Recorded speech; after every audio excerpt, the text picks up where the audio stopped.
Hello dear students, welcome everybody. In this video I am going to talk about one interesting essay. This essay was by George Orwell, one of the most famous British writer of the 20th century. The title of the essay is Shooting an Elephant. In this essay, George Orwell presents a great concept of British colonialism and imperialism over the Burmese people.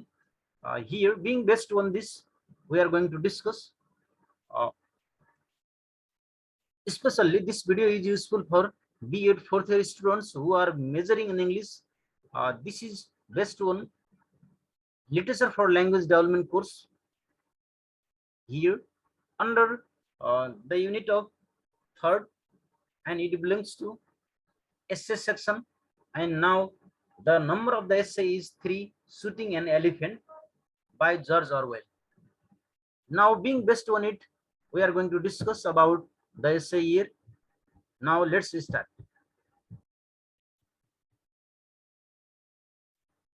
Well, students, विशेष गरेर shooting an elephant एउटा हात्तीलाई चाहिँ shooting गर्ने शीर्षकमा लेखिएको यो एस्से र narrative एस्से हो। यो एस्से George Orwell who was born in 1903 and he was died in 1950 is considered one of the most significant writer of the 20th century. Okay, significant writer here, writer of the 20th century. There is a significant writer of the specially 20th century British writer. उनी चाहिँ 20औं शताब्दीका एकदमै एउटा अंग्रेजी writer, famous अंग्रेजी writer हुन् George Orwell. र उनले चाहिँ विभिन्न किसिमका नोभेलहरू अनि विभिन्न किसिमको पोलिटिकल सटायर, पोलिटिकल व्यङ्ग्य गर्ने किसिमका लेखहरू उनले लेखेका छन्। उनले लेखेको लेखहरूमा चाहिँ 1984 अनि एनिमल फार्म जस्ता कृतिहरू चाहिँ निकै प्रसिद्ध रहेका छन् जर्ज ऑरवेलद्वारा लेखिएको। उनका ती कृतिमा हामीले के देख्छौँ भने विशेष गरेर चाहिँ तत्कालीन सरकारप्रति गरिएको चाहिँ एक किसिमको व्यङ्ग्य अनि political thriller about the allegorical anti communist novel त्यो एनिमल फार्म रहेको छ। उनले प्रायः उनले लेख्ने कृतिहरूमा चाहिँ एक किसिमको व्यङ्ग्यका कुराहरू भयो, एक किसिमको चाहिँ शासन गर्ने मानिसहरूप्रति गरिएको व्यङ्ग्य अनि त्यसपछि शासित हुने मानिसप्रति देखाइएको चाहिँ एक किसिमको anti dominative behaviour, domination behaviour चाहिँ उनका कृतिहरूमा हामी देख्न सक्छौँ जर्ज ऑरवेलको। स्पेशल्ली शूटिङ एन एलिफेन्ट भन्ने यो शीर्षकमा लेखिएको narrative essay it was publish in 1936। यो 1936 मा पब्लिश भएको थियो शूटिङ एन एलिफेन्ट। र यो शूटिङ एन एलिफेन्ट भन्ने यो एस्से न्यारेटिभ एस्से भएको कारणले गर्दा यहाँनिर फर्स्ट पर्सन न्यारेटिभमा द न्यारेटर जर्ज ऑरवेल आफैले यो एस्सेको बारेमा चाहिँ उनी आफैले यसमा भएको घटनाक्रमको बारेमा उनले प्रस्तुत गरेका छन्। First of all let's go to discuss about the character. हामी पहिला यो एस्सेमा भएका क्यारेक्टरहरू चाहिँ यसो चर्चा गर्छौँ। यहाँ न्यारेटर रहेका छन्। न्यारेटर जुन चाहिँ एउटा यङ इङ्ग्लिसम्यान, उनी एउटा पुलिस अफिसर हुन्छन्। उनी बेलायती पुलिस अफिसर हुन्छन्, तर उनी चाहिँ कहाँ हुन्छन् भने बर्मामा हुन्छन्। बर्मामा उनको चाहिँ लोकेसन, उनको काम गर्ने ठाउँ चाहिँ बर्मा रहेको हुन्छ न्यारेटरको। त्यस्तै गरेर सब इन्सपेक्टर भनेर रहेका छन् Burmese officer who calls narrator for the help after an elephant lets loose in town. अनि उनी त्यहाँ एउटा पुलिस अफिसर हुन्छन् बर्मामा। उनलाई त्यहाँ एउटा एक दिन एउटा हात्तीले चाहिँ जुन पालुवा हात्ती चाहिँ उसको चेन छोडेर ऊ भाग्छ। भागिसकेपछि उसलाई यस्तो भाग्यो भनेर चाहिँ बर्मिज अफिसरले उसलाई जानकारी गराउँछन्। कसलाई भने न्यारेटर यानि कि जर्ज ऑरवेललाई। त्यस्तै गरेर नेक्स्ट क्यारेक्टर ब्ल्याक ड्राभिडियन कोल्ली भनेका चाहिँ उनी एउटा लेबर हुन्छ, इन्डियन लेबर हुन्छन्। उनलाई चाहिँ हात्तीले मारेको हुन्छ।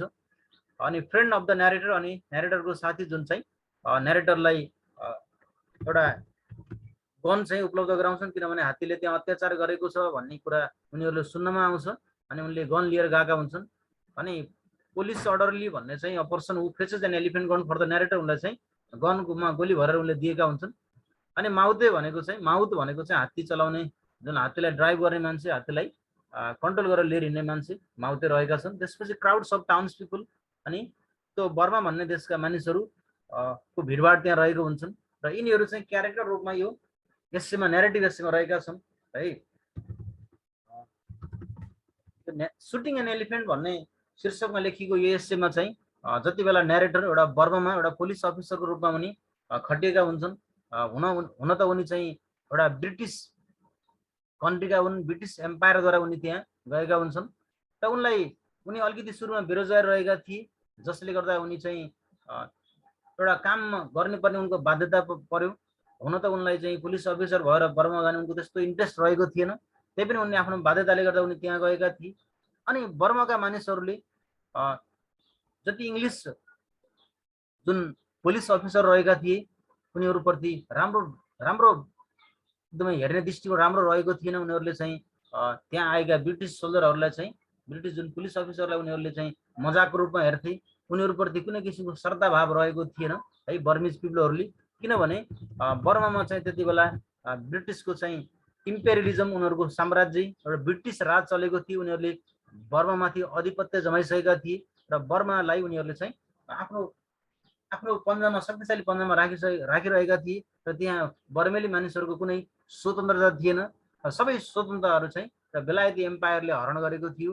र यहाँनिर के देखिन्छ भने एउटा ब्रिटिस इम्पेरियलिजम र ब्रिटिस कोलोनिजमको कन्सेप्ट यहाँ रहेको थियो र बेलायतले त्यहाँ बर्मामा एक छत्र शासन गरेको थियो, जसले गर्दाखेरि बर्मेली जति मानिसहरू रहेका थिए उनीहरूले चाहिँ यी न्यारेटर यिनीहरूलाई चाहिँ राम्रो मान्दैनथे। उनीहरूप्रति उनीहरूले मजाक उडाउँथे, उनीहरूले एकदम व्यवस्था गर्थे, जसले गर्दा न्यारेटर एकदमै आफैलाई पनि त्यो पेसाप्रति उनी एकदमै सन्तुष्ट भएका थिएनन्। उनले बुझेका थिए कि यहाँ चाहिँ ब्रिटिसको एम्पायर रहेको छ, ब्रिटिसको कोलोनिजम रहेको छ, जसले गर्दाखेरि चाहिँ बर्मिजहरूमाथि दमन भएको छ, उनीहरूलाई हरेक कुरामा हस्तक्षेप भएको छ, जसले गर्दा जुन बर्मिज पिपलहरू रहेका छन्, जुन बर्मा बस्ने बर्मेली मानिसहरू रहेका छन्, उनीहरूले चाहिँ ती अङ्ग्रेजहरूको विरुद्ध उनीहरूले चाहिँ लडाइँ चाहिँ लडेका छैनन्, तर उनीहरूले हेर्ने नजर एकदमै नराम्रो रहेको छ है बर्मिज पिपलहरूको चाहिँ ती ब्रिटिस पुलिस अफिसरप्रति, न्यारेटरप्रति।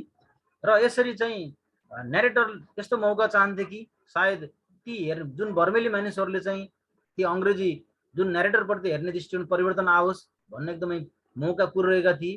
तर एक दिन के हुन्छ भने एक दिन उनलाई यस्तो जानकारी आउँछ कि एउटा पालेर राखेको हात्ती है त, टेम एलिफेन्ट, डोमेस्टिक एलिफेन्ट चाहिँ आफ्नो चेन तोडेर भागेर चाहिँ आतंक मचाइरहेको छ र यसले चाहिँ सबै मानिसहरूलाई चाहिँ एकदमै दौडादौड भागाभागको अवस्था गरेको छ भन्ने समाचार त्यहाँ आउँछ है, सुन्नमा आउँछ।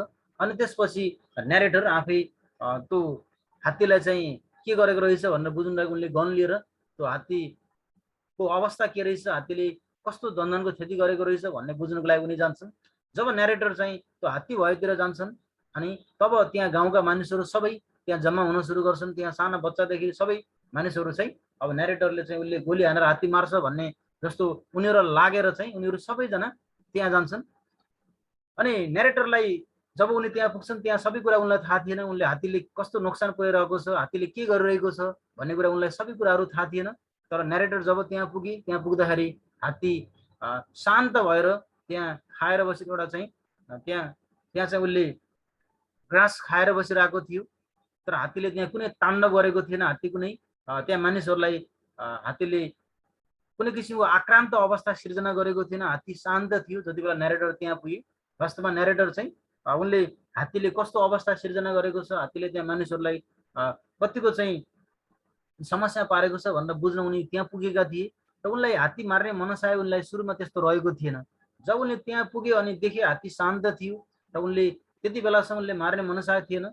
जब उनले त्यहाँ गएर उनले त्यहाँको भिडभाडलाई हेरे, सबै हेर्दा उनलाई यस्तो लाग्यो कि उनी आफै एकदमै कातर छन्, आफै एकदमै डरपोक छन्। सबै मान्छेको नजरमा उनी चाहिँ एकदमै कातर, हिम्मत नभएको भन्ने उनलाई लाग्यो। र उनले के सोचे भने यदि मैले यी बर्मिज पिपलहरूलाई समस्यामा पारेको यो हात्तीलाई मैले मारेँ भने सायद उनीहरूले मलाई चाहिँ एउटा बहादुरको दर्जा दिन्छन्, उनीहरूले म प्रति चाहिँ राम्रो श्रद्धाभाव देखाउँछन् भन्ने त्यो न्यारेटरले बुझ्छन्। उनको मनमा त्यस्तो लाग्छ र उनले चाहिँ उनले त्यहाँ हात्ती मार्ने मनसाय उनको थिएन। तर हात्तीले पनि त्यहाँ तत्कालै केही गरेको थिएन। तर हात्तीले मान्छे मार्यो भन्ने कुरा त्यहाँ आइरहेको थियो। तर जति बेला उनी त्यहाँ पुग्यो, त्यहाँ पुग्दाखेरि चाहिँ हात्ती आफ्नै सुरमा थियो, त्यसले मानिसहरूलाई कुनै समस्या पारेको थिएन। तर न्यारेटरले सायद उनले त्यहाँ उनीप्रतिको धारणा कि बर्मिज पिपलहरू जुन मानिसहरू उनलाई चाहिँ नराम्रो दृष्टिभावले हेर्थे, सायद उनीहरूप्रति राम्रो सकारात्मक भाव आउँछ र उनलाई एउटा बहादुर पुलिस अफिसरको संज्ञा दिन्छन् भन्ने उनको मनमा आयो, जाग्यो त्यस्तो कुरा। अनि त्यसपछि उनले गोली हाने। गोली हानिसकेपछि उनले पहिलो गोली हाने, हात्ती अलिकति उसलाई असजिलो जस्तो भयो। उनले दोस्रो गोली हाने, तेस्रो गोली हाने। यसरी उनले धेरैपल्ट गोली हानिसकेपछि हात्ती लड्यो, तर हात्ती मरिसकेको थिएन। हात्ती बिस्तारै मर्दै थियो भने न्यारेटरलाई के लागेको थियो भने सायद सबैले मलाई चाहिँ एक किसिमको सम्मान दर्शाउँछन्, सबैले म प्रति चाहिँ राम्रो श्रद्धाभाव देखाउँछन् भन्ने उनको मनमा लागिरहेको थियो। जब हात्ती चाहिँ बिस्तारै मर्दै गयो, तत्कालै हात्ती मरेको थिएन। अनि धेरै समयपछि चाहिँ हात्ती त्यहाँ मर्यो। हात्ती मरिसकेपछि त्यहाँ भएका मानिसहरू सबै दौडाउँदै आयो अनि हात्तीलाई चाहिँ हात्तीको मासु काटेर उनीहरूले सबैले हात्तीको मासु काटेर आफ्नो घर लिएर गए। जब उनले हात्ती मारे, हात्ती मर्यो, त्यहाँनिर उनीप्रति कसैले पनि त्यस्तो श्रद्धाभाव राखेनन्। कसैले पनि न्यारेटरले चाहिँ एकदम राम्रो काम गर्नुभयो, हजुरले एकदमै, हजुरलाई धेरै सलाम छ, हजुरले हाम्रो समस्यालाई समाधान गरिदिनु भयो भनेर कसैले पनि त्यहाँ त्यस्तो भन्दैनन्। र न्यारेटर आफैले अलिकति बेखुसी हुन्छन्। उनले के सोचेका थिए, सबैले उनीप्रति एक किसिमको बहादुरको संज्ञा दिन्छन्, उनीप्रति सबैले एउटा श्रद्धाभाव राख्छन् भन्ने सोचेका थिए। तर जब उनले हात्ती मारिसकेपछि उनीप्रति टोटल्ली त्यहाँ भएका मानिसहरूले टोटल्ली व्यवस्था गरे, उनीहरूले वास्ता पनि केही पनि वास्ता गरेन। यो देखेर न्यारेटर आफैलाई चाहिँ एकदमै उनलाई बेखुसी लाग्यो। उनी आफैलाई एउटा मूर्ख जस्तो माने, किनभने उनले हात्ती मार्ने उनको सुरुमा त्यस्तो सोचाइ रहेको थिएन। जति बेला उनले पुगे हात्ती पनि त्यहाँ नर्मल रहेको थियो। तर जब उनले हात्ती मारिसकेपछि उनले त्यो अपेक्षा गरेका थिए, अपेक्षा उनले पाएनन्। अनि त्यसपछि उनले यो पनि सोचेका थिए कि पुलिस स्टेसनमा गइसकेपछि साथीहरूले उनलाई सेल्युट गर्छन्, एउटा बहादुरको संज्ञा दिन्छन् भन्ने सोचेका थिए। जब उनी पुलिस अफिसरमा गए, पुलिस स्टेसनमा गए, उनले देखे कि उनीभन्दा तल्लो चाहिँ सब इन्सपेक्टरले उनलाई भन्यो कि हजुरले किन हात्ती मार्नु भएको, हात्ती नमारेको भए हुन्थ्यो। वास्तवमा जुन मान्छेलाई हात्तीले मार्यो त्यो कुल्ली भन्दा हात्तीको मूल्य धेरै पर्छ, हात्ती धेरै महत्त्वपूर्ण छ, हजुरले बेकारमा हात्ती मार्नुभयो भनेर चाहिँ उसले भनिसकेपछि न्यारेटर अझै उनले आफैलाई मूर्ख भन्छन्। आफैले आफैलाई चाहिँ म कति मूर्ख रहेछु भन्ने उनले सोध्छन्। यसरी यो एस्से यहाँनिर सकिन्छ। यसरी यो एस्सेले यहाँ के देखाउन खोजेको छ भने एउटा बेलायती इम्पेरियलिजम है, एउटा ब्रिटिस इम्पेरियलिजम, ब्रिटिस कोलोनिजम, जहाँनिर एउटा बेलायती ब्रिटिसले चाहिँ जहाँ बर्मामा रुल गरेको थियो, बर्मिज पिपुलहरूको चाहिँ एउटा फ्रिडम र उनीहरूलाई एक किसिमको डोमिनेसनको व्यवहार गरेको थियो, जसले गर्दा त्यो बर्मिज पिपुलहरू त्यहाँ बसेका मानिसहरूले चाहिँ इङ्ग्लिस पिपुलहरूप्रति चाहिँ गरेको एकदमै नेगेटिभ, उनीहरूलाई उडाएको मजाक खिल्ली, उनीहरूप्रति गरेको व्यवस्थाको बारेमा यो न्यारेटिभ एस्सेमा हामी देख्न सक्छौँ। Now we go some, let's go here some, that is a main plot line of this essay, that is shooting an elephant. It's a summary here. Shooting an elephant, that is an interesting narrative essay written by George Orwell.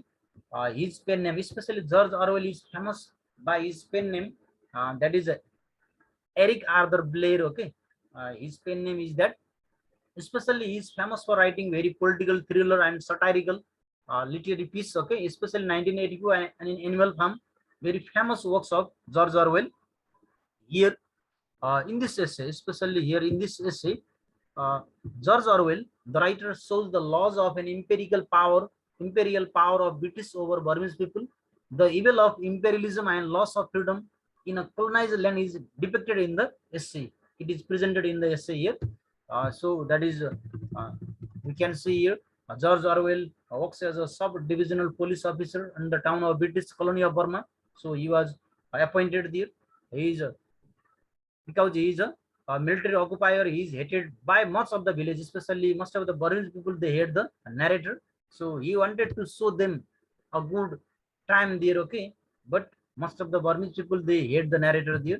So that is, we discuss about this. And one day an incident takes place. So Orwell, the near natural imperialism. So our domesticated animal, one elephant, or domesticated elephant, has escaped from its chain and gone escape, threatening villagers and property. So here narrator went there, and narrator at the beginning, narrator did not like to kill the elephant, but later on he thought himself if he killed the elephant, then he would be respected highly by the people there. Then he shooted the elephant, and ultimately when the elephant was killed, he found nobody was respecting towards him. Nobody told him he was a brave man. So later on he was regretted, and he called himself as a fool person. So in this way, this essay, this narrative essay talks about British imperialism and British colonial power over the that is people, especially here Burmese people. That is presented in this essay. The shooting uh, in that is shooting an elephant by George Orwell. That is all about this. Here we can say that finally, after killing the elephant, the narrator did not find satisfaction there. He thought himself as a fool person, because he realized that he should not do this. He should not kill the elephant, because he was not respected. Even he was not addressed a good behavior by his friend as well, by the people there. Okay. So in this way, this essay shows imperialism and colonialism of British over the Burmese. It also indicates that is a totalitarianism of British rule and people discuss towards the ruling system. So that is all about this narrative essay, shooting an elephant. I hope student got the concept.